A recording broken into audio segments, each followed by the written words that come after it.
Well, spring cleaning is upon us once again, and Dawn from The Minimal Mom just did a fantastic video talking about 23 things you need to declutter during your spring clean. Well, lucky for me, I spent all of January and February decluttering my entire house. So today I'm going to focus on 24 things people typically forget to clean during their spring clean. The very first thing a lot of people don't think to clean during a spring clean are their walls. Now, I have several videos on my channel talking about how I clean my walls, and this is something so many people overlook, but your walls are actually such a source of smell and dinginess to your home. If you've never mopped your walls, I'm telling you, just give it one try and you're gonna be sold. Your house is going to look and smell amazing. Now, another area a lot of people forget to clean are your range hood filters right here. After a while, they get covered in grease, in smell, and if you don't take the time to at least rinse them out with a little bit of soapy water, this is going to harbor smell in your home.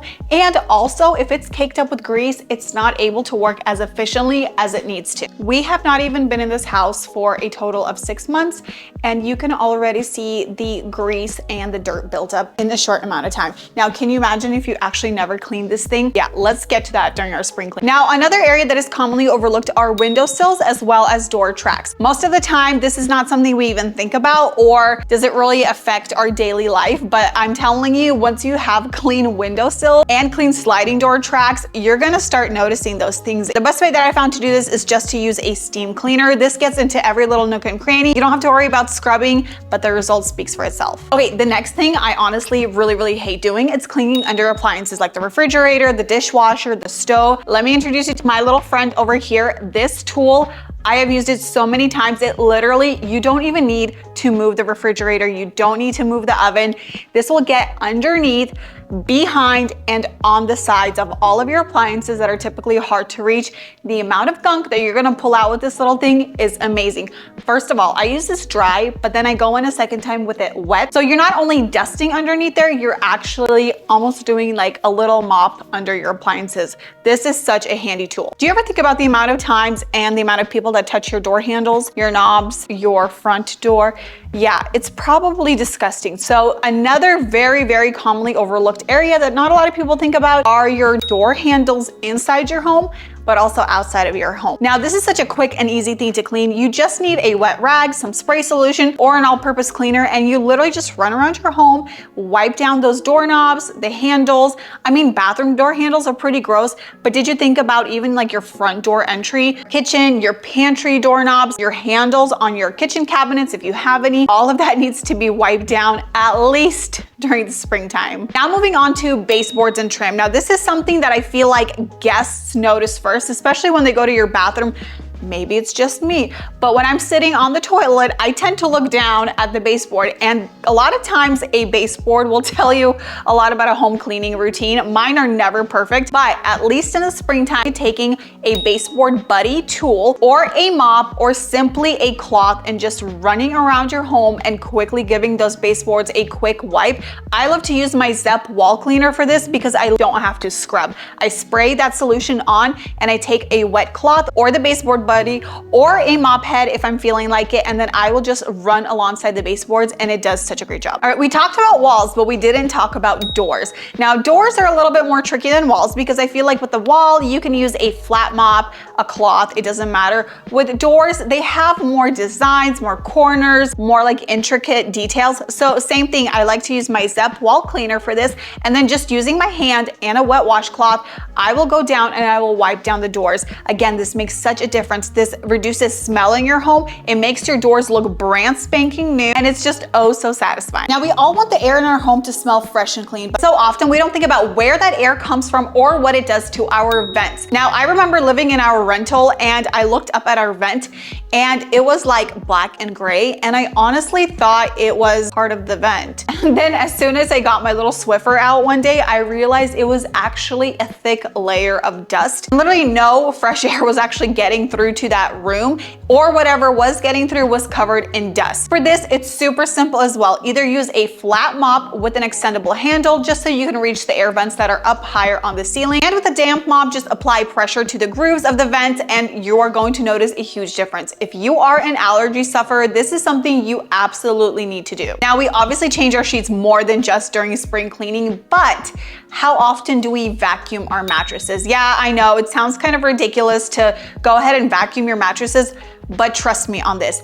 Do it and you will be hooked. Go ahead and take either an actual dedicated bed vacuum or the vacuum that you have with an attachment and go over your mattress several times slowly, and the stuff you're gonna collect in that bin is gonna be, just try it. Now, while you're cleaning your mattresses, go ahead and toss your pillows into a nice cleansing wash. You know how they sell clarifying shampoo for your hair because you need to clarify your scalp, get rid of built up oils? Well, our pillows are no different. They need a good clarifying wash every once in a while because the stuff that's on our head, on our hair, the products that are on our face are seeping into the pillows even more than what a pillowcase can cover. You can change your pillowcase several times, but if the pillow underneath is covered in a layer of body oil, perfumes, lotions, products, it's going to affect the new pillowcase. So go ahead and take your pillows and put them into a nice cleansing wash with some vinegar, baking soda, borax, whatever your go-to stripping detergent recipe is.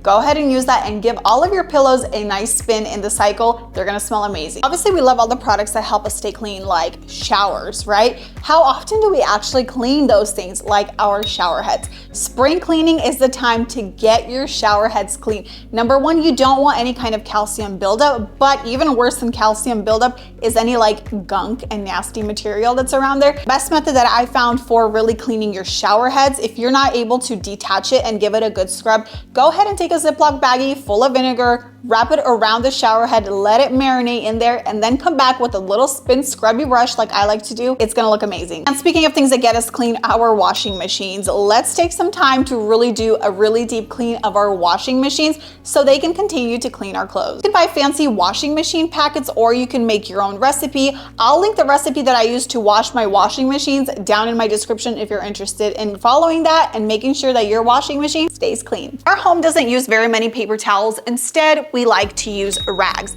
Now, these specific rags in my basket here are only for like kitchen and household use. These are not like bathroom cleaning rags. I keep those separate, but every once in a while, it is good to go through these rags and see what is even salvageable, what is washable, or if there's anything that is so stained and unusable and just looks hideous, get rid of it. Spring is the time to do a nice little refresh. Get yourself some nice rags from TJ Maxx, Ross, Marshalls. They have so many great options. This next item that even I didn't know I had to clean, I found it on TikTok, and it's actually your water dispenser line in your refrigerator. So what I saw on TikTok is apparently you take one of these like little straw cleaners right here, and you take it and you can dip it into a bleach solution, which I'm not going to do, but you take this, I'll bring you guys closer so you can see. You take it and you run it up the water dispenser line right here and you clean that area. I'd say it worked. And this is supposed to fit into pretty much any refrigerator water dispenser line, but it made so much sense when I thought about it. How often do we clean that area? But we use it all the time. So another thing that I'm so big on cleaning, and again, this can be done more than just during your spring clean, but it absolutely needs to happen during a spring clean, is to clean your vacuums, your mops, your robot mops, any device that you use for cleaning, any gadget, machine. Take the time to clean it, take the time to take care of it, because when you take the time to maintain it well, it'll last you so much longer. Not only that, it's going to work so much more efficiently. Okay, I have to show you this. This is my ice bin right here. And I don't know if you can see, but in here, I have remnants of popsicle juice that have dripped. So the next area that I'm gonna tell you to clean is your ice bin. Even if you think it's fresh, even if it's not out in the open, even if you don't have kids that are spilling popsicle juice into your ice bucket, it's good to refresh your ice every once in a while. Dump this out, give it a good rinse, clean it with some mild soapy water, and then put it back into your freezer and let it make some fresh ice for you. Nothing terrified me more on the internet than when I saw this lady open up her dishwasher, which appeared to be clean and beautiful, and she proceeded to open up the filter. Yeah, the stuff that came out of that filter was absolutely disgusting. When I looked into my dishwasher, when I opened it up, seemingly it looks really good, but as soon as you get into that filter, the food, the gunk, the smell, That's something to definitely take the time. If you don't know how to do that, look up your model, look up a YouTube video to see how to get to the filter of your dishwasher. Trust me, get a little scrubby brush, get a little bit of diluted bleach, vinegar, whatever it takes, and get in there, rinse all of that off, put it back, and it's going to smell and work amazing. Okay, the next area I wanna bring your attention to is the rug, but not the rug. We clean the rug all the time, right? I want you to look under the rug. Take the rug, roll it up, move it aside, and I want you to take a look at that floor, the dust, the dirt, and then I want you to take the time and to go ahead and remove or roll up every rug in your home and to vacuum, dust, and or mop, depending on the floor type, and you're going to notice a freshness in your home because so much of the time we will vacuum on top, we'll clean the tops of the rugs, but there is so much hiding underneath that tends to slip under the rug and it can be a whole entire mess underneath the rug. This next one, I honestly didn't really think about that much until I started having kiddos who were older and were all using my hairbrush.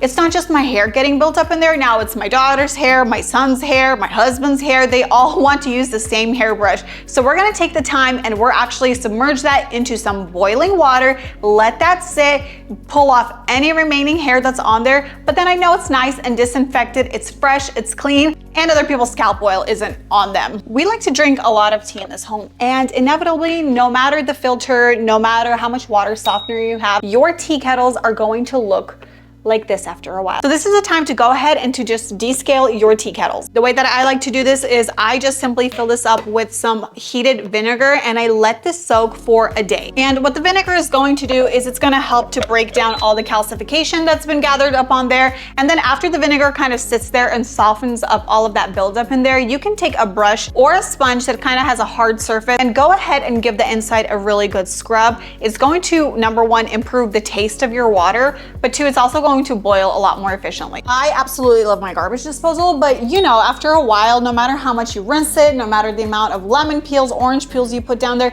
it just stinks. So my personal favorite thing to do, and this is quite controversial, when I posted this on my TikTok, some people are pretty mad with me, but honestly, I stand by this.